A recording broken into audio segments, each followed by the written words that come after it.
നമസ്കാരം. ഡോക്ടർ ലൈവിലേക്ക് സ്വാഗതം. നമ്മുടെ മിക്കവാറും ആരോഗ്യ പ്രശ്നങ്ങളെല്ലാം തന്നെ പ്രത്യക്ഷത്തിലുള്ള ലക്ഷണങ്ങൾ കൊണ്ട് നമുക്ക് തിരിച്ചറിയാൻ കഴിയാറുണ്ട്. ഉദാഹരണത്തിന് നടുവേദന, തലവേദന, ഛർദി ഇങ്ങനെയുള്ള പ്രശ്നങ്ങൾ. എന്നാൽ ചില അസുഖങ്ങളുണ്ട്, അത് രോഗാവസ്ഥയാണെന്ന് പോലും നമ്മൾ തിരിച്ചറിയാറില്ല. അതിന് ഏറ്റവും നല്ല ഉദാഹരണം കൂർക്കം വലിയാണ്. കൂർക്കം വലി നമ്മൾ വളരെ കളിയാക്കി പറയുക അല്ലെങ്കിൽ ഒരു തമാശയോടുകൂടി നോക്കുന്ന ഒരു കാര്യമാണ്. ഇത് ചില ആരോഗ്യ പ്രശ്നങ്ങളിലേക്കാണ് വിരൽ ചൂണ്ടുന്നത്. എന്നാൽ തിരിച്ചറിയാത്തത് കൊണ്ട് തന്നെ ഇതിന് കൃത്യമായ ചികിത്സയൊന്നും നമ്മൾ തേടാറില്ല. അതുതന്നെയാണ് ഇന്നത്തെ ഡോക്ടർ ലൈവിലൂടെ കൂർക്കം വലി, ശ്വാസ തടസ്സം, ശ്വാസം നിലച്ചു പോകുന്ന ഒരവസ്ഥ, എന്തുകൊണ്ട് ഇതുണ്ടാകുന്നു, പരിഹാരങ്ങളുണ്ടോ? നിങ്ങളോട് സംസാരിക്കുന്നത് doctor Vivian Wilson, consultant pulmonologist, medical trust hospital, Ernakulam. നമസ്കാരം ഡോക്ടർ. നമസ്കാരം ഡോക്ടർ. ഇപ്പോൾ ഞാൻ തുടക്കത്തിൽ പറഞ്ഞ പോലെ തന്നെ അല്ലേ, നമ്മൾ കൂർക്കം വലി വളരെ തമാശയോടുകൂടി, നമ്മുടെ ഫ്രണ്ട്സൊക്കെ കൂർക്കം വലിക്കുകയാണെങ്കിൽ കളിയാക്കിയിട്ടാണ് നമ്മളതിനെ പറയുന്നത്. യഥാർത്ഥത്തിൽ അത്രയും ഒരു തമാശയായിട്ട് എടുക്കേണ്ട ഒന്നാണോ കൂർക്കം വലി? തീർച്ചയായും അല്ല. പലപ്പോഴും നമ്മൾ കേൾക്കാറുണ്ട് നന്നായി കൂർക്കം വലിച്ച് കിടന്നുറങ്ങി എന്നുള്ളത്. പക്ഷേ കൂർക്കം വലി ഒരു നല്ല ഉറക്കത്തിൻ്റെ ലക്ഷണമല്ല, മറിച്ച് അതൊരു രോഗലക്ഷണമാണ്. കൂർക്കം വലിയുള്ളവർ അത് പ്രത്യേകിച്ച് നോക്കി അതിൻ്റെതായ ചികിത്സ തേടേണ്ടതാണ്. ഓക്കെ. അപ്പം കൂർക്കം വലി, ചെറുതായിട്ടുള്ള കൂർക്കം വലിയുണ്ട്, ഭയങ്കര ശബ്ദത്തിൽ ചിലർ കൂർക്കം വലിക്കുന്നതാണ്. അപ്പോൾ ഇത് രോഗം ആണ് അല്ലെങ്കിൽ ഒരു ഡോക്ടറുടെ സഹായം നമ്മൾ തേടേണ്ടതുണ്ട് എന്ന് എപ്പോഴാണ് തീരുമാനിക്കുക? കൂർക്കം വലി പറഞ്ഞതുപോലെ തന്നെ വളരെ മൈൽഡായിട്ടുള്ളതുണ്ട്. ചിലർക്ക് കൂർക്കം വലിക്കുമ്പോൾ ഒപ്പം ശ്വാസം നിലച്ചു പോകുന്നു. ആ ശ്വാസം നിലച്ചു പോകുന്നത് വളരെ ഗൗരവമായ പ്രശ്നമാണ്. സാധാരണയായി ജീവിത പങ്കാളി ഇത് ശ്രദ്ധിക്കാറുള്ളൊരു കാര്യമാണ്. അങ്ങനെ എന്തെങ്കിലും കണ്ടാൽ ഉടനെ തന്നെ ഒരു വൈദ്യസഹായം തേടേണ്ടതാണ്. കൂർക്കം വലിക്കുന്നവർക്ക് അതിൻ്റെ സിവിയറിറ്റി, അതായത് എത്രത്തോളം ഗൗരവമാണ് എന്നറിയാനായിട്ട് കുറച്ച് ചോദ്യാവലികളുണ്ട്. അതായത് രാവിലെ എഴുന്നേൽക്കുമ്പോൾ തലവേദന, കാര്യങ്ങളിലൊന്നും ശ്രദ്ധിക്കാൻ പറ്റാണ്ട് വരിക, വണ്ടി ഓടിക്കുമ്പോൾ ഉറങ്ങിപ്പോവുക, ഇങ്ങനെ കുറച്ച് കാര്യങ്ങൾ ശ്രദ്ധിച്ച് അതിൻ്റേതായ ചോദ്യങ്ങൾ ഇങ്ങനെ എന്തെങ്കിലും ഉണ്ടെങ്കിൽ അത് പ്രത്യേകമായിട്ട് നോക്കേണ്ടതാണ്. ഡോക്ടർ, ഇപ്പോൾ പറഞ്ഞല്ലോ രാവിലെ തലവേദന എന്നൊക്കെ പറയുമ്പോൾ അതൊരു ഉറക്കക്കുറവിനെയാണല്ലോ കാണിക്കുന്നത്. പക്ഷെ നേരെ തിരിച്ചാണ് നമ്മുടെയൊക്കെ ഒരു ധാരണ. കാരണം നന്നായി കൂർക്കം വലിച്ചുറങ്ങി എന്ന് പറയുമ്പോൾ നല്ല ഉറക്കം കിട്ടിയെന്നാണ് നമ്മൾ ചിന്തിക്കുന്നത്. അപ്പോൾ അത് ശരിയായിട്ടുള്ള ഒരു ധാരണയല്ലേ? തീർച്ചയായും അല്ല. കാര്യം നമ്മൾ കൂർക്കം വലിച്ചുറങ്ങുമ്പോൾ ചില സമയങ്ങൾ നമ്മുടെ ഉറക്കത്തിന് പല ഘട്ടങ്ങളുണ്ട്. ആദ്യം വളരെ ലൈറ്റായിട്ടുള്ള ഘട്ടമാണ്, അതിനുശേഷമാണ് ഗാഢനിദ്രയിലേക്ക് പോകുന്നത്. അപ്പോൾ ഈ കൂർക്കം വലിയിലൂടെ ശ്വാസ തടസ്സം സംഭവിക്കുമ്പോൾ നമുക്ക് ആ ഗാഢനിദ്രയിലേക്ക് എത്താൻ പറ്റുന്നില്ല. അതുകൊണ്ട് നമ്മുടെ ഉറക്കം പല സ്റ്റേജുകളിലായി തടസ്സപ്പെടുന്നു. അങ്ങനെ തടസ്സപ്പെടുമ്പോൾ ഒരിക്കൽ അതിൻ്റേതായ ക്ഷീണം നമുക്ക് രാവിലെ അനുഭവപ്പെടും. അതുകൊണ്ടാണ് തലവേദന വരുന്നത്. കൂടാണ്ട് അങ്ങനെ രാത്രി ഉറക്കം തടസ്സപ്പെടുന്നതിൻ്റെ ഭാഗമായിട്ട് രാവിലെ കൂടുതലായിട്ട് ഉറക്കം വരിക, ഇത് അതിൻ്റെ ഒരു ലക്ഷണമാണ്. ഡോക്ടർ, നമ്മുടെ ഒരു കോളർ ഉണ്ട്. ഹലോ. ഹലോ, പറഞ്ഞോളൂ. നമസ്കാരം, ചോദിച്ചോളൂ ഡോക്ടറോട്. ഹലോ. ചോദിച്ചോളൂ. സാറേ, ഞാൻ തൊടുപുഴ. തൊടുപുഴ, പറയൂ സാറേ. എനിക്ക് രാത്രി ഭയങ്കരമായിട്ട് കൂർക്കം വലിയുണ്ട്. ഓക്കെ. എന്താണ് അതിന്റെ ഒരു? നിങ്ങൾ അമിത ഭാരമുള്ള ആളാണോ? വെയിറ്റ് അധികം? ആവറേജ് വെയിറ്റ് ഉണ്ട്. അധികം ഹൈറ്റ് എത്രയുണ്ടാ? ഉയരം കുറവാണ്. ഉയരം കുറവാണ് അല്ലേ? കഴുത്തിന്റെ ഭാഗത്തെ വലിപ്പമൊക്കെ, കഴുത്തിന്റെ നീട്ടം കുറവ് അങ്ങനെയുണ്ടോ? കഴുത്തിന് നീട്ടം കുറവുണ്ട് അല്ലേ? രാത്രി ഉറങ്ങുമ്പോൾ ഇങ്ങനെ ഇടയ്ക്ക് ഉറക്കം നിലച്ചു പോയി എന്ന് വൈഫ് ആരെങ്കിലും പറഞ്ഞിട്ടുണ്ടോ എപ്പോഴെങ്കിലും? ഇല്ല അല്ലേ? അപ്പോൾ ഈ കൂർക്കം വലി ഇത് ചികിത്സ വേണ്ടതാണോ അല്ലയോ എന്ന് അറിയാനായിട്ട് നമ്മുടെ ഉറക്കം ഒന്ന് ടെസ്റ്റ് ചെയ്യേണ്ട ഒരു ആവശ്യമുണ്ട്. അപ്പോൾ ഉറക്കം ടെസ്റ്റ് ചെയ്തിട്ട് അതിൽ വെറുതെ ശബ്ദം മാത്രമേ ഉള്ളെങ്കിൽ ഒന്നും ചെയ്യേണ്ട ആവശ്യമില്ല, അല്ലെങ്കിൽ അതിൻ്റെതായ പരിഹാര നടപടികൾ എടുക്കേണ്ടതാണ്. ഈ ഉറക്കം നിലച്ചു പോയോ, ഇടയ്ക്ക് ശ്വാസം നിന്നു പോയോ എന്നുള്ളൊരു ചോദ്യം, അത് വളരെ പ്രധാനമായിട്ട് തോന്നുന്നു. അപ്പം എന്താണ് യഥാർത്ഥത്തിൽ കൂർക്കം വലിച്ചുകൊണ്ട് ഇങ്ങനെ നമ്മൾ ഉറങ്ങുമ്പോൾ ഇടയ്ക്ക് നമ്മുടെ ഉറക്കം തടസ്സപ്പെട്ട് പെട്ടെന്ന് എഴുന്നേൽക്കുന്ന ഒരവസ്ഥ? അതായത് നമ്മളിങ്ങനെ കൂർക്കം വലിച്ചുകൊണ്ടിരിക്കുമ്പോൾ പെട്ടെന്ന് സൗണ്ട് ഇങ്ങനെ കേൾക്കാൻ പറ്റും. സാധാരണ ഇത് കൂടെയുള്ള ജീവിത പങ്കാളിയോ ആരെങ്കിലും ആയിരിക്കും പറയുന്നത്. പെട്ടെന്ന് ഇങ്ങനെ ശബ്ദമായ കൂർക്കം വലിച്ച ശേഷം പെട്ടെന്ന് ഇങ്ങനെ കുറച്ച് സമയത്തേക്ക് നിന്ന് പോകും, വീണ്ടും ശ്വാസം വലിക്കാനായിട്ട് തുടങ്ങും. അങ്ങനെ കുറച്ച് സമയത്തേക്ക് ശ്വാസം നിലച്ചു പോകുന്നു. അത് ഏകദേശം ഒരു 10 സെക്കൻഡ് നിലച്ചു പോകുന്നതിനെയാണ് നമ്മൾ ആപ്നിയ എന്ന് പറയുന്നത്. അങ്ങനെ ഉണ്ടെങ്കിൽ അത് വളരെ ഗൗരവമായ പ്രശ്നമാണ്.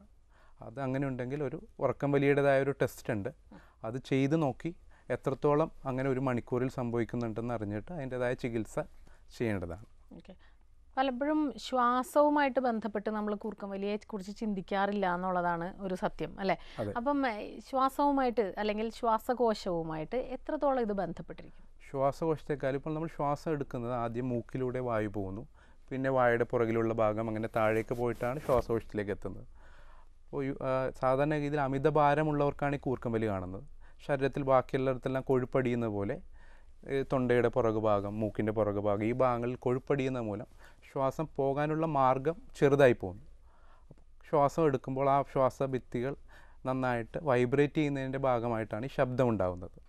ഓക്കെ, ഒരു കോളിലേക്ക് പോകാം ഡോക്ടർ. ഹലോ ഹലോ,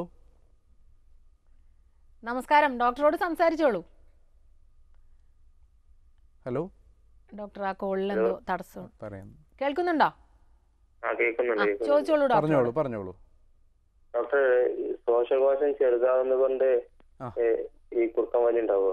ശ്വാസകോശം ചെറുതാവുന്നതുകൊണ്ട് കൂർക്കം വലി ഉണ്ടാവാറില്ല. ശ്വാസകോശം ചെറുതാവുന്നതും കൂർക്കം വലി രണ്ടും ഒരുമിച്ച് ഉണ്ടാവാറുണ്ട്. പക്ഷേ ശ്വാസകോശം ചെറുതാവുന്നത് കൊണ്ടല്ല കൂർക്കം വലി ഉണ്ടാവുന്നത്. കൂർക്കം വലിയുള്ള ഒരാൾക്ക് ശ്വാസകോശം ചെറുതാവുന്നത് അത് രണ്ട് അസുഖങ്ങളാണ്. പക്ഷേ ഒരേ വ്യക്തിക്ക് ഈ രണ്ട് അസുഖങ്ങളും കൂടി ഒരുമിച്ച് വരാനുള്ള സാധ്യതകളുണ്ട്. ഓക്കെ, പൊതുവെ ഈ വണ്ണം ഉള്ളവർക്കാണ് കൂർക്കം വലി കൂടുതൽ കാണാറ് അല്ലേ? അത് മാത്രമല്ല, മദ്യപിക്കുന്ന ശീലമുള്ളവരിലും കൂർക്കം വലി കൂടുതലായി കാണുന്നുണ്ട്. പ്രത്യേകം നമ്മുടെ മസിലുകൾ മദ്യപാനം മൂലം റിലാക്സേഷൻ്റെ ഒരു അവസ്ഥയിലേക്ക് പോകുന്നു. അപ്പോൾ പ്രധാനമായും ഈ നാക്ക് പുറകിലേക്ക് വീഴുക, ബാക്കിയുള്ള മാംസപേശികൾ കുറേ കൂടി റിലാക്സ് ചെയ്യുക, ഇങ്ങനെയുള്ള സംഭവിക്കുമ്പോൾ നമുക്ക് ശ്വാസം എടുക്കാനുള്ള മാർഗം ചെറുതായി പോകുന്നു. അതുകൊണ്ടാണ് മദ്യപിക്കുമ്പോൾ കൂർക്കം വലി കൂടുതലായിട്ട് അനുഭവപ്പെടുന്നത്. ഓക്കെ, മദ്യപിക്കുന്നത് കൊണ്ട് അല്ല, മദ്യപിക്കുന്നത് പിന്നെ കൂടാ അല്ല, മദ്യപിക്കുന്നത് കൊണ്ട് മാത്രം ഒരിക്കലും ഒരാൾ കൂർക്കം വലിക്കില്ല. ചിലരൊക്കെ ഒരു സംശയത്തിൻ്റെ ഇതിൽ മദ്യപിക്കുമ്പോൾ മാത്രമേ കൂർക്കം വലി കൂടുതലായിട്ടുള്ളൂ. അപ്പോൾ അതുകൊണ്ട് തന്നെ അതത്ര ശ്രദ്ധിക്കേണ്ട ഒരു കാര്യമല്ല. ആരോഗ്യ പ്രശ്നമായിട്ട് ആരും അതിനെ എടുക്കാത്തതായിട്ട് കാണാം. മദ്യപാനം തന്നെ നല്ലൊരു ആരോഗ്യ പ്രശ്നമാണ്. അപ്പോൾ ഇങ്ങനെയുള്ളവർ മദ്യപാനം നിർത്തിയാൽ അതിനുള്ള ഗുണങ്ങൾ ഉണ്ടാവും, അതനുസരിച്ചുണ്ടാവും. വേറെ ഡോക്ടർ, നമുക്ക് മറ്റൊരു കോളിലേക്ക് പോവാം. ഹലോ ഹലോ, നമസ്കാരം. ചോദിച്ചോളൂ ഡോക്ടറോട്. ഡോക്ടറെ, ഞാൻ ഇങ്ങനെ കിടക്കുന്ന കൂർക്കം വലി അങ്ങ് ഭയങ്കരമായിട്ട് കൂടും. പറയൂ. വണ്ണമുണ്ടോ? നല്ല വണ്ണമുള്ള ആളാണോ? വണ്ണമുള്ള ആളല്ലേ? അലർജിയുടെ എന്തെങ്കിലും ബുദ്ധിമുട്ടുണ്ടോ? തുമ്മലോ അങ്ങനെ എന്തെങ്കിലും ബുദ്ധിമുട്ടുണ്ടോ? അലർജിയുടെ ഈ സ്പ്രേയുടെ ഒക്കെ ഇത് ഉണ്ടാവുന്നുണ്ട് അല്ലേ? തൈറോയിഡിന്റെ ബുദ്ധിമുട്ടുണ്ടോ? ഇതൊന്നുമില്ല, തൈറോയിഡിന്റെ ബുദ്ധിമുട്ടില്ല. പ്രധാനമായും അപ്പോൾ ആ കൂർക്കം വലിയോടൊപ്പം ശ്വാസം നിലച്ചു പോകുന്നുണ്ടോ എന്ന് നമ്മൾ നോക്കേണ്ട ആവശ്യമുണ്ട്.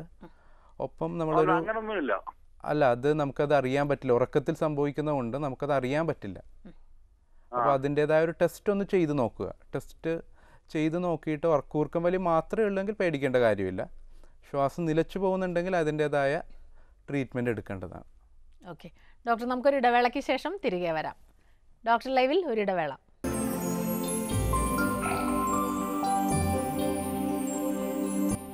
ഡോക്ടർ ലൈവ് തുടരുന്നു. ഒരു കോളർ വെയിറ്റ് ചെയ്യുന്നുണ്ട് ഡോക്ടർ.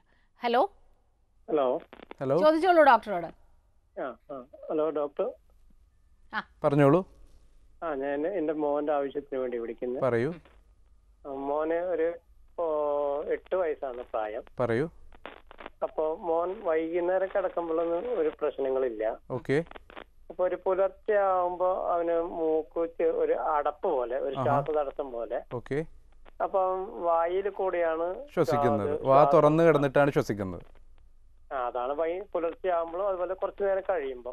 പിന്നെ പുലർച്ചെ ആകുമ്പോ ഒരു മൂക്ക് അടയുന്ന പോലെ അവന് ഇത് വരുന്നുണ്ട്. അതിനിപ്പോ ഈ പറഞ്ഞ പോലെ ഈ അലർജി പോലെ ഉണ്ടാകുമ്പോ വളരെ ശരി. സൈഡ് അതെ അതെ അതെ അതെ അതെ അലർജി ഉള്ളവർക്ക് കൂടുതലായിട്ട് ഈ മൂക്കിന്റെ ഭാഗങ്ങളിൽ നീര് വരും. നീര് വരുമ്പോൾ ഈ പറയുന്ന പോലെ ശ്വാസം എടുക്കാൻ ബുദ്ധിമുട്ട് വരാം. അത് കൂടാണ്ട് കുട്ടികളാകുമ്പോൾ പ്രത്യേകിച്ച് ഈ അഡിനോയിഡ്, ടോൺസിൽസ്, ഈ ഗ്രന്ഥികളും കൂടി ഒന്ന് നോക്കേണ്ട ആവശ്യമുണ്ട്.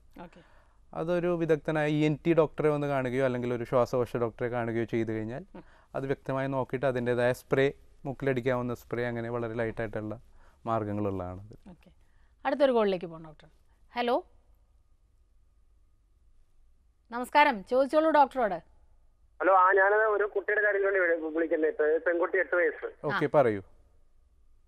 അവള് ഉറങ്ങുമ്പോഴേ നന്നായിട്ട് നല്ല ഉറക്കത്തില് നല്ല കൂർക്കം വലിയുണ്ട്. അത് എന്തെങ്കിലും കുഴപ്പമുണ്ടോ അതോ സാധാരണ നോർമലാണോ? അല്ല, നോർമൽ അല്ല. കുട്ടികൾ കൂർക്കം വലിക്കുന്നത് തീർച്ചയായും നോർമൽ അല്ല. കുട്ടിക്ക് അലർജിയുടേതായ എന്തെങ്കിലും ബുദ്ധിമുട്ടുകളുണ്ടോ? ഇല്ല, അലർജി ആരോഗ്യ പ്രശ്നമൊന്നുമില്ല, നല്ല ആരോഗ്യമുള്ള കുട്ടിയാണ്. തൈറോയിഡിന്റെ എന്തെങ്കിലും ബുദ്ധിമുട്ടുകളുണ്ടോ കുട്ടിക്ക്? ഇല്ലില്ല, തൈറോയിഡിന്റെ അങ്ങനത്തെ ഒന്നും പ്രശ്നങ്ങളൊന്നും കാണില്ല. കഴുത്തിന്റെ താഴെയായിട്ട് ചെറിയൊരു തടുപ്പ് പോലെ, പക്ഷെ അത് കുഴപ്പമൊന്നുമില്ലെന്ന് ഡോക്ടർ പറഞ്ഞിരിക്കുന്നത് അല്ലേ? പിന്നെ കുട്ടിയുടെ ഈ ശ്വാസം പോകുന്ന ഭാഗങ്ങളിൽ എന്തെങ്കിലും തടസ്സമുണ്ടോ എന്നൊന്ന് നോക്കേണ്ട ആവശ്യമുണ്ട്. ഈ മൂക്ക്, തൊണ്ടയുടെ പുറകിലെ ഭാഗം, ആ ഭാഗങ്ങളിൽ എന്തെങ്കിലും തടസ്സങ്ങളുണ്ടോ എന്ന് നോക്കേണ്ട ആവശ്യമുണ്ട്. അപ്പോൾ അത് ആദ്യമായിട്ടൊന്ന് കാണിക്കണം. ഡോക്ടർ, ഇപ്പോൾ ഈ 2 കോൾസിലും ചെറിയ കുട്ടികൾക്ക് നമ്മൾ പൊതുവെ അഡ്രസ്സ് ചെയ്യാത്തൊരു പ്രശ്നമാണ് കുട്ടികളുടെ കൂർക്കം വലി. യഥാർത്ഥത്തിൽ കുട്ടികൾക്ക് കൂർക്കം വലി ഉണ്ടാകുന്നത് എപ്പോഴാണ്? അത് ചികിത്സിച്ച് മാറ്റാവുന്ന ഒരവസ്ഥയാണ്? തീർച്ചയായും ചികിത്സിച്ച് മാറ്റാവുന്ന ഒരവസ്ഥയാണ്. ഏത് പ്രായത്തിലുള്ളവർക്കും കൂർക്കം വലി ഉണ്ടാവാം. കുട്ടികളിലുള്ള കൂർക്കം വലി എന്ന് പറഞ്ഞാൽ ചിലപ്പോൾ ഈ കുട്ടികൾക്ക് സാധാരണമായിട്ട് അഡിനോയിഡ്, ടോൺസിൽസ്, ഈ പറയുന്ന ഗ്രന്ഥികൾ അലർജിയുടെ പരമായോ ഇൻഫെക്ഷൻ്റെ പരമായോ ഒക്കെ വീർത്ത് വരാറുണ്ട്. അങ്ങനെ വീർത്ത് വരുമ്പോൾ ശ്വാസം എടുക്കുന്ന ഭാഗങ്ങളിലേക്കുള്ള തടസ്സം കൊണ്ടാണ് ഈ കൂർക്കം വലി ഉണ്ടാകുന്നത്. അപ്പോൾ കുട്ടികൾക്ക് മൂക്കിലൂടെ ശ്വസിക്കാൻ പറ്റാത്ത മൂലം കുട്ടികൾ വാ തുറന്ന് ശ്വസിക്കും. ഇത് വ്യക്തമായ സമയത്ത് കണ്ടുപിടിക്കുകയാണെങ്കിൽ നമുക്കത് സുഖമായിട്ടത് ചികിത്സിച്ച് മാറ്റാവുന്നൊരു കാര്യമാണ്. മറ്റൊരു കോളിലേക്ക് പോകാം ഡോക്ടർ. ഹലോ. ഹലോ, നമസ്കാരം. നമസ്കാരമുണ്ട്. ഞാൻ ദുബായിൽ നിന്ന് വിളിക്കുന്നു. എൻ്റെ പേര് അനൂപ്. പറയൂ. ചോദിച്ചോളൂ ഡോക്ടർ. എന്റെ പ്രശ്നം വെച്ചാല് നമ്മളിപ്പോ ഈ മലർന്ന് കിടക്കുമ്പോ കിടക്കുമ്പോഴേക്ക് നമ്മള് കൂർക്കം വലിക്കുമ്പോൾ പെട്ടെന്ന് ഉറക്കം ബ്രേക്ക് ആയി പോകുന്നു. ഓക്കെ. നമുക്ക് കമിഴ്ന്ന് കിടക്കുമ്പോൾ പ്രശ്നം അത്രയില്ല, മലർന്ന് കിടക്കുമ്പോൾ ഇഷ്യൂസ്. അമിത വണ്ണമുള്ള ആളാണോ? അധികം വയറിന്റെ ഭാഗത്ത് കുറച്ച്? അതെ, വയറിന്റെ ഒരു 82 kg ഉണ്ടാവും. ആണല്ലേ. ഹൈറ്റ് എത്ര ഉണ്ടാവും? ഉയരം എത്ര ഉണ്ടാവും? 167. 167. അപ്പോൾ അത് സാധാരണ വേണ്ട വെയിറ്റിനേക്കാളും ഏകദേശം ഒരു 15 കിലോയോളം വെയിറ്റ് താങ്കൾക്ക് കൂടുതലാണ്. ആ വെയിറ്റ് കുറച്ചാൽ തന്നെ ഈ പറയുന്നതിൽ വളരെയധികം മാറ്റം സംഭവിക്കും. ഈ കഴുത്തിൻ്റെ ഭാഗത്തുള്ള കൊഴുപ്പ് അതെല്ലാം കുറയുമ്പോൾ നല്ല മാറ്റം സംഭവിക്കും. വീണ്ടും കുറയുന്നില്ലെങ്കിൽ നമ്മൾ ഉറക്കത്തിൻ്റെതായ ഒരു ടെസ്റ്റ് ചെയ്ത് നോക്കി ശ്വാസം നിലക്കുന്നുണ്ടോ എന്നൊന്ന് നോക്കേണ്ടതാണ്. ഡോക്ടർ, ഇപ്പം കൂർക്കം വലിയുടെ കാര്യം വരുമ്പോൾ ഈ കിടപ്പിൻ്റെ ഒരു പൊസിഷൻ അത് പലരും പറയുന്നത് ചരിഞ്ഞ് കിടന്നു കഴിഞ്ഞാൽ, അപ്പോൾ ഇപ്പോൾ കൂടെയുള്ള ഒരു ഹസ്ബൻഡ് വൈഫ് ആണെങ്കിൽ കൂർക്കം വലിക്കുന്ന ആളെ തിരിച്ച് കിടത്തി കഴിഞ്ഞാൽ ഓക്കെ എന്ന് പറയുന്നേക്കാം. അപ്പോൾ എന്തുകൊണ്ടാണ് ഇത് സംഭവിക്കുന്നത്? സാധാരണ ഇതിൽ നിവർന്ന് കിടക്കുമ്പോൾ നമ്മുടെ നാവ് പുറകിലേക്ക് വീഴുന്നു. ഭൂഗുരുത്വാകർഷണത്തിൻ്റെ ഭാഗമായി നാവ് പുറകിലേക്ക് വീഴുന്നു. കൂടാണ്ട് വയറിൻ്റെ പ്രഷർ നേരെ മേളിലേക്ക് വരുമ്പോൾ നമുക്ക് ശ്വാസം എടുക്കാനായിട്ടൊരു ബുദ്ധിമുട്ട് വരും. അതുകൊണ്ടാണ് നിവർന്ന് കിടക്കുമ്പോൾ ഈ ബുദ്ധിമുട്ട് വരുന്നത്. ചരിഞ്ഞ് കിടക്കുമ്പോൾ ആ നാവ് നേരെ പുറകിലേക്ക് വീഴുന്നത് മാറും. അതുകൊണ്ട് കുറച്ച് ആ വായു പോകുന്ന ഭാഗങ്ങൾ തുറന്നിരിക്കുന്നു. ശ്വസിക്കാനായിട്ട് കുറച്ചുകൂടി സുഖമായി. വളരെ ചെറിയ കൂർക്കം വലിക്കുള്ള ട്രീറ്റ്മെൻറ്റ് എന്ന് പറയുന്നത് പൊസിഷണൽ ചേഞ്ചാണ്. അതായത് ഏതെങ്കിലും ഒരു സൈഡിലേക്ക് ചരിഞ്ഞ് കിടക്കുക. അതാണ് അതിൻ്റെ ആദ്യത്തെ ഒരു ഭാഗമായിട്ട് വരുന്നത്. പലതരത്തിലുള്ള എന്താ പറയുക രോഗനിർണയ മാർഗങ്ങളുണ്ടല്ലോ. അപ്പോൾ കൂർക്കം വലിയുടെ കാര്യത്തിൽ നമ്മൾ എന്താണ് ചെയ്യുന്നത്? കൂർക്കം വലിക്കുന്ന ഒരാൾ വരുമ്പോൾ ആദ്യമായി അയാളോട് കുറച്ച് ചോദ്യങ്ങൾ, ഈ കൂർക്കം വലി സിഗ്നിഫിക്കൻ്റ് ആണോ, അതിനായിട്ട് കുറച്ച് ചോദ്യാവലികളുണ്ട്. അങ്ങനെ സിഗ്നിഫിക്കൻ്റ് ആണെന്ന് തോന്നിയാൽ ആ രോഗിയുടെ കുറച്ച് ഒരു തൈറോയിഡിൻ്റെ ടെസ്റ്റുകൾ, കുറച്ച് ബ്ലഡിൻ്റെ ടെസ്റ്റുകൾ, അങ്ങനെ കുറച്ച് കാര്യങ്ങൾ ചെയ്യണം. ഒരു ENT ഡോക്ടറെ കണ്ടിട്ട് ഈ ശ്വാസം പോകുന്ന ഭാഗങ്ങളിൽ എന്തെങ്കിലും തടസ്സമുണ്ടോ എന്ന് നോക്കണം. എന്തെങ്കിലും തടസ്സങ്ങളുള്ളതാണെങ്കിൽ അത് നമുക്ക് മാറ്റാവുന്നതാണെങ്കിൽ മാറ്റാവുന്നതാണ്. ഒപ്പം തന്നെ നമ്മൾ കൂർക്കം വലിയുമായി ബന്ധപ്പെട്ടിട്ട് ഒരു ഉറക്കത്തിൻ്റെതായ ടെസ്റ്റ്, അതായത് ഒരു ദിവസം രാത്രി ഉറങ്ങിയിട്ട് രാവിലെ വരെ നമ്മുടെ ഉറക്കം അതിൽ നിരീക്ഷിക്കുന്നു. ആ നിരീക്ഷിക്കുമ്പോൾ ഓക്സിജൻ്റെ അളവ് കുറവ് പോകുന്നുണ്ടോ, ശ്വാസം നിലച്ചു പോകുന്നുണ്ടോ, അങ്ങനെയുള്ള കാര്യങ്ങളെല്ലാം വളരെ വ്യക്തമായിട്ട് അറിയാൻ പറ്റും. അടുത്തൊരു കോളിലേക്ക് പോകാം ഡോക്ടർ. ഹലോ. നമസ്കാരം, സംസാരിച്ചോളൂ. ഹലോ, കേൾക്കുന്നുണ്ട്, ചോദിച്ചോളൂ. പറഞ്ഞോളൂ. ഡോക്ടർ, എന്റെ മോന് ഉറക്കത്തിൽ നല്ല കൂർക്കം വലിയുണ്ട്. മോൻ എത്ര പ്രായം ഉണ്ടാവും? 24 വയസ്സുണ്ട്. 24 വയസ്സിൽ. അമിതമായി വണ്ണമുള്ള ആളാണോ? അല്ല. ക്ഷീണിച്ചിട്ടുള്ള ആളാണോ? അല്ല, ആവശ്യം ശരീരമുണ്ട്, നല്ല ഹൈറ്റും ഉണ്ട്, ആവശ്യം ശരീരമുണ്ട്. താടിയുടെ ഭാഗം, താടിയല്ലേ കുറച്ച് പുറകിലേക്കാണോ ഇരിക്കുന്നത്? താടി നല്ലോണം നീണ്ടിരിക്കുന്നതാ. ഫ്രണ്ടിലേക്ക് നീണ്ടിരിക്കുന്നതാണല്ലേ. രാത്രി രാവിലെയുള്ള സമയങ്ങളിൽ എങ്ങനെയാണ്? തലവേദനയോ അങ്ങനെ എന്തെങ്കിലും പറയുന്നുണ്ടോ?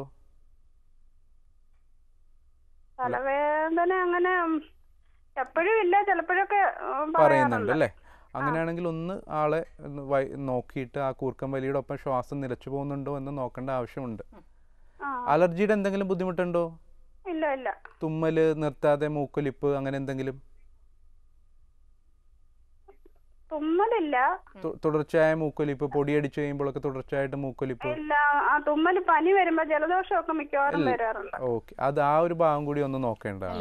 അലർജിയുടെ ഭാഗം കൂടി ഒന്ന് നോക്കേണ്ട. 24 വയസ്സിൽ കൂർക്കം വലി അങ്ങനെ അധികം സാധാരണമല്ല. ഒരു പ്രായം നമുക്കിപ്പോൾ വണ്ണം ഉണ്ടെങ്കിൽ അവർക്കുണ്ടാവാൻ സാധ്യതയുണ്ട്. ഡോക്ടർ, നമുക്കൊരു മറ്റൊരു ഇടവേളയ്ക്ക് ശേഷം തിരികെ വരാം. ഡോക്ടർ ലൈവിൽ മറ്റൊരു ഇടവേള കൂടി.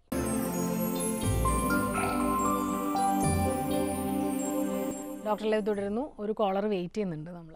ഹലോ ഹലോ, നമസ്കാരം. ഡോക്ടർ ലൈവ് ആണ്, ഡോക്ടറോട് ചോദിച്ചോളൂ. Good afternoon doctor. Good afternoon, പറഞ്ഞോളൂ. ഡോക്ടർ, എൻ്റെ സിസ്റ്ററിനെ 12 വയസ്സായിട്ടുള്ളൂ. ഓക്കെ. അവൾക്കൊരു 48-49 കിലോ ഉണ്ട്. ഓക്കെ. അപ്പോൾ നല്ല കൂർക്കമ്പലുണ്ട് രാത്രി. ഉണ്ടല്ലേ. ആൾക്ക് തൈറോയിഡിന്റെ എന്തെങ്കിലും ബുദ്ധിമുട്ടുണ്ടോ? അങ്ങനെ തൈറോയിഡിന്റെ ആയിട്ട് കുഴപ്പമൊന്നുമില്ല. അഡിനോയിഡിന്റെ ഒരു ഓപ്പറേഷൻ ചെയ്തിട്ടുണ്ടായിരുന്നു. അത് എത്ര ആൾ മുന്നേ ചെയ്തത്? ഒരു വർഷമായി. അത് മൊത്തമായിട്ട് എടുത്ത് മാറ്റിയല്ലോ അല്ലേ? അത് മാറ്റി. പിന്നെ മൂക്കിനുള്ള ഒരു ദശ പോലെ ഉണ്ടായിരുന്നു. ഓക്കെ. ആൾക്ക് അലർജിയുടെ എന്തെങ്കിലും ബുദ്ധിമുട്ടുണ്ടോ? തുമ്മല് ഇടക്ക് ഉണ്ടാവാറുണ്ട്. പക്ഷെ ഡോക്ടർ അതിനൊരു വാക്യൂം സ്പ്രേ കൊടുത്തിട്ടുണ്ടായി. എന്നാലും മൂക്കിൽ അടിക്കുന്നതായിട്ടുള്ള ഒരു സ്പ്രേ ഉപയോഗിക്കുന്നില്ലേ? ഉപയോഗിച്ചിട്ടുണ്ട്. പക്ഷേ ഈ കൂർക്കമ്പലിക്ക് കുറവില്ല അല്ലേ? അങ്ങനെയാണെങ്കിൽ ഒന്നുകൂടി ഒന്ന് കാണേണ്ട ആവശ്യമുണ്ട്. മൂക്കിൽ ആ ദശയുടെ ഉണ്ടെങ്കിൽ അത് അഡിക്വേറ്റ് ഡോസിൽ. 2 മാസം മുമ്പ് ചെക്ക് ചെയ്തപ്പോൾ പക്ഷെ മൂക്കിൽ കുഴപ്പമൊന്നുമില്ലാന്ന് പറഞ്ഞത്. മൂക്കിൽ കുഴപ്പമില്ല. അഡിനോയിഡ്സിന്റെ ഭാഗത്ത് എങ്ങനെയുണ്ട്? അവിടെ ചെക്ക് ചെയ്തിട്ടില്ല. ഇപ്പോൾ ഒന്ന് ആ ഭാഗം ഒന്നുകൂടി ചെക്ക് ചെയ്യണം. ടോൺസിലിന്റെ ഭാഗങ്ങളൊന്ന് നോക്കണം. തൈറോയിഡ് ഒന്ന് ചെക്ക് ചെയ്ത് നോക്കണം. കാര്യം ഈ പ്രായത്തിലുള്ള കുട്ടികൾക്ക് തൈറോയിഡിന്റെ അഭാവം മൂലം ഇങ്ങനെ ഒരു ബുദ്ധിമുട്ടുണ്ടാവാൻ സാധ്യതയുണ്ട്. ഡോക്ടർ ഒരു കാര്യം കൂടി പറയാനുണ്ട്. പറയൂ. എനിക്ക് 18 വയസ്സായി. രാത്രി ഞാൻ മിക്കപ്പോഴും ഉറക്കത്തിൽ നിന്ന് എണീക്കുന്നുണ്ട്. ഭയങ്കര ദാഹമാണ് രാത്രി. രാത്രി കാലങ്ങളിലെ വാ തുറന്നു കിടന്നാണോ ശ്വസിക്കുന്നത്? വാ തുറന്നിട്ടല്ലേ കിടക്കുന്നത്. ഇടയ്ക്കിടയ്ക്ക് രാത്രി മൂത്രമൊഴിക്കാനായിട്ട് തോന്നാറുണ്ടോ? അധികം മൂത്രമൊഴിക്കാൻ തോന്നില്ല, പക്ഷെ ഭയങ്കര ദാഹമാണ്. 3-4 വട്ടം എണീക്കുന്നുണ്ട്. ആണല്ലേ? അങ്ങനെയാണെങ്കിൽ ഒന്ന് വിശദമായ ഷുഗർ അങ്ങനെയുള്ള കാര്യങ്ങളെല്ലാം ഒന്ന് ചെയ്ത് നോക്കേണ്ട ആവശ്യമുണ്ട്. തൈറോയിഡ്, ബ്ലഡ് ഷുഗർ അങ്ങനെയുള്ള കാര്യങ്ങളെല്ലാം ഒന്ന് ചെക്ക് ചെയ്ത് നോക്കണം. പലപ്പോഴും സംഭവിക്കുന്നത് ഇത്രയും ചെറുപ്പത്തിൽ അതങ്ങനെ വിട്ടുകളയും. ഷുഗറിന്റെ കാര്യങ്ങളെല്ലാം വിട്ടുകളയും. രാത്രി ഇതായി പോകുന്നു, ഇടയ്ക്കിടയ്ക്ക് എഴുന്നേക്കുന്നു, ഡ്രൈ ആവുന്നുണ്ട്. എല്ലാ കാര്യങ്ങളും ഒന്ന് നോക്കണം, വിശദമായിട്ടൊന്ന് നോക്കണം. പക്ഷെ എന്തായാലും നല്ലൊരു സഹോദരൻ. അതെ, അനിയത്തിയുടെ കാര്യത്തിൽ വളരെ കൺസേൺഡ് ആയിട്ടുള്ള ഒരു സഹോദരൻ. അത് അപ്രീഷിയേറ്റ് ചെയ്യണം. ഡോക്ടർ, നമ്മളിപ്പോൾ പറഞ്ഞു വന്നത് ഈ കൂർക്കം വലി കൊണ്ട് ഉണ്ടാകുന്ന ആരോഗ്യ പ്രശ്നങ്ങളാണ്. ഇത് കൂടാതെ ഈ ഉറക്കം ഇല്ലാത്ത ഒരവസ്ഥ വരുന്നുണ്ടല്ലോ കൂർക്കം വലിക്കുമ്പോൾ, അതുകൊണ്ട് പരോക്ഷമായിട്ട് കുറെ പ്രശ്നങ്ങൾ ഉണ്ടാകുന്നുണ്ട്. അതെന്തെല്ലാമാണ്? അത് രാത്രി ഉറക്കം കിട്ടാത്തതുകൊണ്ട് പലപ്പോഴും രാവിലെയുള്ള സമയങ്ങളിൽ അറിയാണ്ട് ഉറങ്ങിപ്പോവും. പ്രത്യേകിച്ചും വാഹനങ്ങൾ ഓടിക്കുമ്പോഴൊക്കെ ഉറങ്ങിപ്പോവും. അങ്ങനെ ഒരു പരിധി വരെ ഈ വാഹനാപകടങ്ങൾക്ക് കാരണമാകുന്നത് രാത്രിയുള്ള ഉറക്കമില്ലായ്മയും കൂർക്കം വലിയുമാണ്. നമ്മൾ പല പ്രാവശ്യമായിട്ട് അത് ശ്രദ്ധിച്ചിട്ടുള്ളൊരു കാര്യമാണ്. അപ്പോൾ അത് അത് നമ്മളെ മാത്രമല്ല ബാക്കിയുള്ള ഒരാളെ കൂടി ബാധിക്കുന്നൊരു കാര്യമാണ്. നമ്മൾ ആക്സിഡൻറ്റ് ഉണ്ടാകുമ്പോൾ നമ്മളെ മാത്രമല്ല ബാക്കിയുള്ള ഒരാളെ കൂടി അത് ബാധിക്കുന്നു. അപ്പോൾ അതൊന്ന് ശ്രദ്ധിക്കേണ്ട കാര്യമാണ് വളരെ. ഇപ്പോൾ ഡോക്ടർ പറഞ്ഞല്ലോ, നമ്മൾ ഒരു രാത്രിയുടെ ഉറക്കമാണ് നമ്മൾ ടെസ്റ്റ് ചെയ്യുന്നത്. ഇപ്പം ഇത് യഥാർത്ഥത്തിൽ പ്രശ്നമുണ്ട് എന്ന് കണ്ടാൽ ഗൗരവമായിട്ടുള്ള ഒരു അവസ്ഥയ്ക്ക് നമ്മൾ എന്ത് ചികിത്സയാണ് നൽകുന്നത്? നമ്മൾ ഇതിൻ്റേതായിട്ടുള്ള കൂർക്കം വലിയുടേതായ അതായത് ഉറക്കത്തിൻ്റെ ടെസ്റ്റ് ചെയ്ത് കഴിയുമ്പോൾ എത്ര പ്രാവശ്യം ഇങ്ങനെ ശ്വാസം നിലച്ചു പോകുന്നുണ്ട് അതനുസരിച്ച് അതിൻ്റെ തീവ്രത നമ്മൾ നിശ്ചയിക്കും. ഇപ്പോൾ വളരെ തീവ്രത കുറഞ്ഞാണെങ്കിൽ വെയിറ്റ് കുറക്കുക, ഉറങ്ങുമ്പോൾ ചരിഞ്ഞ് കിടക്കുക, ഇങ്ങനെയുള്ള ചെറിയ രീതികൾ, കൃത്യമായ സമയത്ത് ഉറങ്ങാൻ പോവുക, മദ്യം ഉപയോഗിക്കുന്ന ആളാണെങ്കിൽ അത് നിർത്തുക, ഇങ്ങനെ വളരെ ചെറിയ കാര്യങ്ങളിലൂടെ അത് നമുക്ക് ചെയ്യാവുന്നതാണ്. അതിൻ്റെ തീവ്രത കൂടുന്നതനുസരിച്ചിട്ട് അതിനനുസരിച്ചിട്ടുള്ള ട്രീറ്റ്മെൻ്റ് ഉണ്ട്. ചിലതെന്ന് പറഞ്ഞാൽ ശക്തിയായിട്ട് കാറ്റ് തരുന്ന ഒരു മെഷീൻ, CPAP എന്ന് പറയും. അതിങ്ങനെ ഇങ്ങനെ വെച്ച് കൊടുക്കേണ്ടതാണ്. അത് ശക്തിയായിട്ട് കാറ്റ് കൊടുക്കുമ്പോൾ നമ്മുടെ ശ്വാസം പോകുന്ന അടയുന്ന ഭാഗങ്ങൾ ആ കാറ്റ് മൂലം തുറന്നിരിക്കും. അപ്പോൾ അങ്ങനെ കൂർക്കം വലി മാറുകയും ശരീരത്തിന് വേണ്ടിയിട്ടുള്ള ഓക്സിജൻ എല്ലാം ശരീരത്തിലേക്ക് എത്തുകയും ചെയ്യും. അതെവിടെയാണ് വെക്കുന്നത്? അപ്പോൾ അത് ചെറിയൊരു മെഷീനാണ്. അത് നമ്മുടെ ഇതിലേക്ക് വെക്കാനായിട്ടൊരു മാസ്ക്, ഇങ്ങനെ വായും മൂക്കും കൂടി കവർ ചെയ്യുന്നൊരു മാസ്ക് ഉണ്ട്, അല്ലെങ്കിൽ മൂക്ക് മാത്രം കവർ ചെയ്യുന്നൊരു മാസ്ക് ഉണ്ട്. അങ്ങനെ പലതരം മാസ്കുകൾ ലഭ്യമാണ്. ഉറങ്ങുന്ന സമയത്ത്, ഉറങ്ങുന്ന മുതൽ രാവിലെ എഴുന്നേൽക്കുന്നവരെ അത് വെക്കണം. അപ്പോൾ വെയിറ്റ് ഉള്ള ഒരാളാണെങ്കിലും അത് വെയിറ്റ് കുറയുക അല്ലെങ്കിൽ കുറച്ചൊന്ന് ഇമ്പ്രൂവ് ആയി വരിക, അങ്ങനെ വരുമ്പോൾ പതുക്കെ കൂർക്കം വലി കുറയുന്നതനുസരിച്ച് ഇത് മാറ്റാവുന്നതാണ്. ഓക്കെ ഡോക്ടർ, ഇത് കൂടാതെ ഇപ്പം നേരത്തെ പറഞ്ഞ പോലെ ആസ്മ അല്ലെങ്കിൽ അലർജി ഇത്തരം പ്രശ്നങ്ങളുള്ളവർക്കും ഇതുപോലെയുള്ള ശ്വാസതടസ്സമൊക്കെ പറയാറുണ്ടല്ലോ. അപ്പോൾ അവർക്ക് അതിൻ്റേതായിട്ടുള്ള നോക്കിയിട്ട് ട്രീറ്റ്മെൻറ്റ് ചെയ്യേണ്ടതാണ്. മൂക്കിൻ്റെ അലർജി, തുമ്മൽ, നിർച്ചയായിട്ടുള്ള തുമ്മൽ, ഈ തുമ്മൽ മൂലം മൂക്കിൻ്റെ ഉള്ളിലുള്ള നീര് വർദ്ധിക്കുന്നു. അങ്ങനെയാണ് ശ്വാസം എടുക്കാൻ പറ്റാണ്ടാവും. അങ്ങനെയുള്ളവർക്ക് വളരെ ഫലപ്രദമായിട്ടുള്ള മൂക്കിലേക്ക് അടിക്കാവുന്ന സ്പ്രേകൾ ലഭ്യമാണ്. പിന്നെ കൂടാണ്ട് കുട്ടികളാണെങ്കിൽ ടോൺസിൽസ്, അഡിനോയിഡ്സ് ഇങ്ങനെയുള്ളതാണെങ്കിൽ നമുക്ക് സർജിക്കലി അത് റിമൂവ് ചെയ്യാവുന്നതാണ്. ചിലരുടെ മൂക്കിലെ പാലം വളരെയധികം വളഞ്ഞിരിക്കുന്നതാണ്. അങ്ങനെയാണെങ്കിൽ അതിനനുസരിച്ചിട്ടുള്ള, ചിലരുടെ കീഴ്ത്താടി കുറച്ച് ഉള്ളിലേക്ക് കയറിയിരിക്കുന്നവർക്ക് അങ്ങനെയുള്ളവർക്ക് ആ കീഴ്ത്താടി മുന്നിലേക്ക് വരുത്താനായിട്ടുള്ള സർജറികൾ അല്ലെങ്കിൽ അങ്ങനെ മുന്നിലേക്ക് വരുത്താനുള്ള കുറച്ച് ഉപകരണങ്ങൾ നമുക്കതിനെ ഉപയോഗിക്കാവുന്ന ഉപകരണങ്ങളുണ്ട്. ഈ ചില സമയത്ത് ഇതുപോലെ പെട്ടെന്ന് ഞെട്ടി ഉണരുമ്പോൾ അങ്ങനെയുള്ളവർക്ക് ശ്വാസം നിന്നു പോകുന്നവർക്ക് ഏത് തരത്തിലുള്ള കോംപ്ലിക്കേഷനിലേക്കാണ് ഇത് പോകാവുന്നത്? അതുകൂടെ പറഞ്ഞിട്ട് നമുക്ക് അവസാനിപ്പിക്കാം. ഇത് നമ്മുടെ ശരീരത്തിലെ ഓക്സിജൻ്റെ അളവ് കുറയുമ്പോൾ പെട്ടെന്ന് പക്ഷാഘാതം, ഹൃദയത്തിൻ്റെ താളം തെറ്റുക, പെട്ടെന്ന് ഹാർട്ടിന് അറ്റാക്ക് വരിക, തലച്ചോറിനാണെങ്കിൽ പക്ഷാഘാതം വരിക, BP പെട്ടെന്ന് ഷൂട്ടപ്പ് ചെയ്യുക, ഇങ്ങനെയുള്ള പല പ്രശ്നങ്ങളും ഇതുമൂലം ഉണ്ടാകാൻ സാധ്യതയുണ്ട്. തീർച്ചയായിട്ടും കൂർക്കം വലിയെ അങ്ങനെ നിസ്സാരമായി കാണാൻ പറ്റുന്ന സാധനമാണ്. അപ്പോൾ അതുമാത്രമല്ല കുട്ടികളിലാണെങ്കിലും കൃത്യമായ ചികിത്സകളുണ്ട്. അപ്പോൾ ഡോക്ടർ, നമ്മുടെ ഇന്നത്തെ ഡോക്ടർ ലൈവിൻ്റെ സമയോടെ അവസാനിച്ചിരിക്കുകയാണ്. നന്ദി ഞങ്ങളോട് സഹായിച്ചു. ഡോക്ടർ ലൈവിൻ്റെ ഈ അധ്യായം ഇവിടെ അവസാനിക്കുന്നു. നമസ്കാരം.